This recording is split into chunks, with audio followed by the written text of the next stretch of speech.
السلام علیکم ورحمت الله وبرکاتو. د ګلبدین نایب په کپتانۍ کې افغانستان خپله لومړۍ نړیواله لوبه وګټل.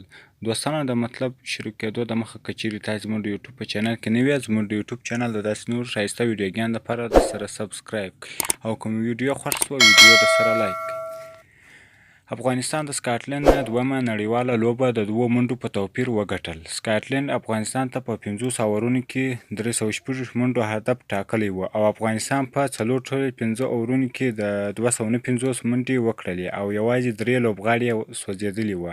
افغانستان دا لوبه د ډیکورت لویس په سیستم په 2 منډو وګټل. دا سیستم هغه وخت استعمالیږي کله چې لوبه د باران یا بل کوم دلیل په خاطر کمه شي.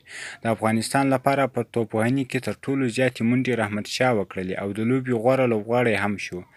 هغه په 115 توپونو 113 منډې وکړلې. حشمت الله شاهدي 50 او محمد شهزاد 55 منډې وکړلې. همدارنګه پخواني کپتان اصغر افغان 22 منډې وکړلې. شاهدي او افغان ناسوځېدلي پاتې سول. په توپ اچونې کې کپتان ګلبدین نایب 3، حمید حسن او آفتاب عالم 2 لوبغاړي وسوځول. د افغانستان او سکاټلند ترمنځ لومړنۍ لوبه د باران په خاطر پرته له کومې نتیجې لغوه شوه. افغانستان د دې لوبې نه وروسته د همدې میاشتې په 19 او 21 د ایرلند سره 2 یو ورځنۍ نړیوالې لوبې لري.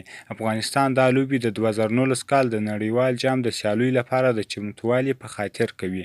نړیوال جام د همدې روانې میاشتې په 30 په انګلستان کې پیل کیږي.